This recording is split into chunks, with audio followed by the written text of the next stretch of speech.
बिस्मिल्लाहिर्रहमानिर्रहीम अस्सलाम वालेकुम। Welcome to she's cooking corner. तो क्या हाल है आप सबके, कैसे हैं आप सब। तो जी आज हम अपने किचन में आपको बताएंगे इमली की खट्टी मीठी चटनी किस तरह से ये स्मूथ और डिलीशियस बनती है। आपको पता है रमज़ान मुबारक का महीना आने वाला है।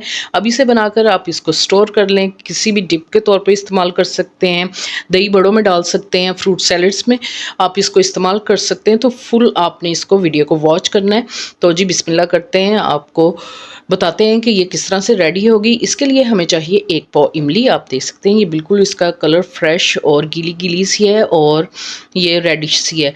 और अगर ब्लैक सी होगी वो आपने नहीं परचेज़ करनी, क्योंकि वो 2-3 साल पुरानी होती है और वो खुशबू और जायका भी नहीं होता। तो जी इसमें 3 कप हमने पानी के जो है रेगुलर चाय वाले वो डालने हैं, या मेजरिंग कप खौलता हुआ पानी डालना है आपने इसमें। और इस चम्मच की मदद से आपने इसको जो है सेपरेट कर लेना है, ठीक है। फिर हम इसको ढक कर जो है तकरीबन आधा घंटा या 1 घंटा जितना भी आपके पास टाइम हो इसको रख दें आप, ताकि इनकी जो इमली की जैकेट्स और जड़ें वगैरह सी होती हैं वो सेपरेट हो जाए और सॉफ्ट हो जाए, ठीक है जी। यहाँ पे आधा घंटा हो चुका है और ये ठंडा भी हो चुका है, तो ये देख सकते हैं आप।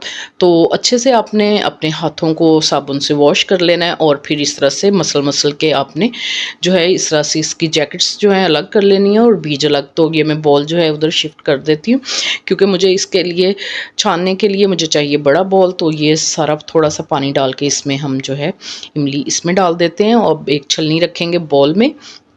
और जी ये वाला जो है पल्प इस तरह से आपने इसको हाथों की मदद से जो है इस तरह से करना है, ताकि तमाम जो पल्प है वो बॉल में आ जाए। और थोड़ा थोड़ा सा हम पानी डालते जाएंगे इसमें, ताकि जो इसमें खटास है और जो इसका पल्प है अच्छी तरीके से निकल जाए, ठीक है जी।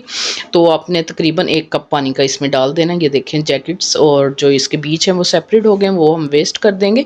जो हमारे पास ये पल्प आया है इसको हम सॉस पैन में डालेंगे और 1 टीस्पून इसमें जो है चिली फ्लेक्स डालेंगे, 1 टीस्पून रेगुलर नमक डालेंगे। और जी इसके अंदर हम पिंक सॉल्ट जो काला नमक होता है वो 1 टीस्पून डालेंगे, एक छोटा सा टुकड़ा दालचीनी का डालेंगे और अदरक पाउडर डालेंगे 1 टीस्पून इसमें।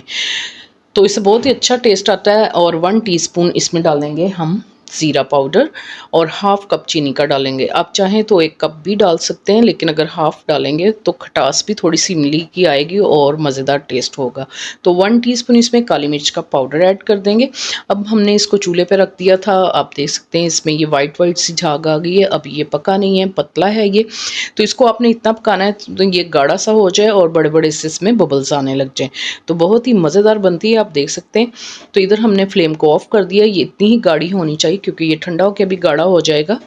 तो जी इधर मैंने इसको ठंडा कर लिया था और ये देख सकते हैं आप, इसकी थिकनेस बहुत ही मज़ेदार और डिलीशियस बनती है। आप किसी तरह भी इसको यूज़ कर सकते हैं।